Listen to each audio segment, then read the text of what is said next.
लोकसभा चुनाव 2024 के पहले चरण का मतदान समाप्त हो चुका है और आपको बता दूं कि अब वीआईपी सुप्रीमो मुकेश सहनी ने मोतिहारी से अपने प्रत्याशी का नाम घोषित कर दिया है। दरअसल उन्होंने डॉक्टर राजेश कुशवाहा को मोतिहारी से अपना प्रत्याशी बनाया है। मालूम हो कि मुकेश सहनी को महागठबंधन में 3 सीटें मिली है, जिसमें गोपालगंज, झंझारपुर और मोतिहारी शामिल है, जहां उन्होंने पहले ही गोपालगंज और झंझारपुर से अपने प्रत्याशियों का नाम घोषित कर दिया था और अब वहीं उन्होंने मोतिहारी से भी अपने प्रत्याशी का नाम घोषित कर दिया है। महागठबंधन में शामिल मुकेश सहनी की विकासशील इंसान पार्टी ने पूर्वी चंपारण लोकसभा सीट से डॉक्टर राजेश कुशवाहा को प्रत्याशी बनाया है। पार्टी राष्ट्रीय प्रवक्ता देव ज्योति ने शुक्रवार को यह जानकारी दी। राजेश को बीजेपी के सिटिंग सांसद राधा मोहन सिंह के खिलाफ चुनावी मैदान में उतारा गया है। पूर्वी चंपारण में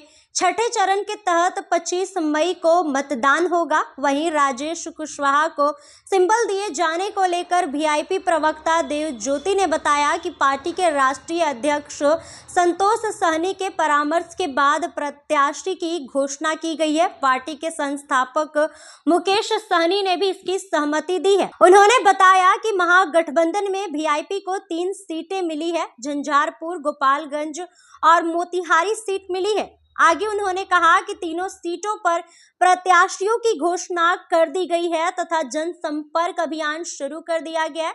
मालूम हो कि लोकसभा चुनाव में महागठबंधन ने सहनी को 3 सीटें दी है, जिनमें गोपालगंज, झंझारपुर और मोतिहारी शामिल है। गोपालगंज और झंझारपुर सीट से नामों का ऐलान पहले ही हो चुका है। झंझारपुर से वीआईपी ने सुमन कुमार महासेठ को पार्टी का उम्मीदवार बनाया है, तो वहीं इस सीट से पहले गुलाब यादव को टिकट दिए जाने की चर्चा थी, लेकिन सहनी ने सुमन महासेठ पर ही भरोसा जताया। हालांकि सुमन महासेठ 2020 के बिहार विधानसभा चुनाव में वीआईपी की टिकट से ही मधुबनी से चुनाव हार गए थे। वहीं गोपालगंज सीट से प्रेमनाथ चंचल उर्फ चंचल पासवान को टिकट मिला है और इनका मुकाबला एनडीए प्रत्याशी सांसद डॉक्टर आलोक कुमार सुमन से होगा। इसके बाद अब राजेश कुशवाहा को टिकट दिया गया है। आपको बताते चले कि सहनी को जो 3 सीटें मिली है, उसमें से गोपालगंज और मोतिहारी में छठे चरण में मतदान होना है, जबकि झंझारपुर में तीसरे चरण में वोटिंग होगी। मुकेश सहनी ने कहा था कि जो गठबंधन निषाद समाज को आरक्षण देने का ऐलान करेगा, उसके साथ ही वीआईपी का गठबंधन होगा।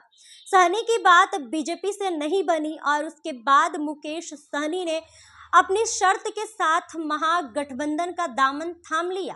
तो जैसा कि वीआईपी सुप्रीमो मुकेश सहनी को महागठबंधन के द्वारा 3 सीटें मिली है, जिसमें झंझारपुर, गोपालगंज और मोतिहारी शामिल है और वहीं उन्होंने पहले ही अपने प्रत्याशियों का नाम, अपने उम्मीदवारों का नाम झंझारपुर और गोपालगंज से ऐलान कर दिया था, लेकिन वही मोतिहारी से उन्होंने नहीं किया था। लेकिन अब आपको बता दूं कि मोतिहारी से भी मुकेश सहनी ने अपने प्रत्याशी का नाम घोषित कर दिया और आपको बता दूं कि मोतिहारी से उन्होंने डॉक्टर राजेश कुशवाहा को अपना प्रत्याशी बनाया है। फिलहाल इस खबर में बस इतना ही। ऐसे ही तमाम खबरों के लिए बने रहे हमारे साथ और देखते रहे फर्स्ट बिहार झारखंड। धन्यवाद। पनोरमा ग्रुप, जो सोचता है वो करता है। आपके अपने सपनों का आशियाना। ये लो, मुंह मीठा करो। आज मैंने अपना जॉब छोड़ दिया, अब हम पूर्णिया वापस जाएंगे। जॉब छोड़ दिया है? मतलब ये घर कैसे चलेगा? हम करेंगे क्या? और माँ बाबूजी क्या बोलेंगे?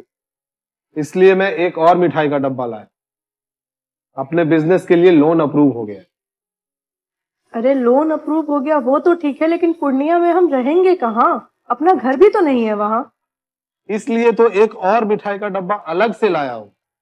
हमने पूर्णिया में घर ले लिया है, पूर्णिया के ई होम्स पैनोरमा में। पूर्णिया में पैनोरमा ग्रुप लेकर आए हैं ई होम्स पैनोरमा। बड़ा घर, आलीशान जिंदगी और अत्याधुनिक सुविधाओं के संग। अरे अब क्यों मुंह मीठा करवा रही हो? क्योंकि हम घर वापसी जो कर रहे हैं। घर वापसी की खुशी पूर्णिया में ई होम्स पैनोरमा के संग। E homes panorama, luxurious lifestyle redefined.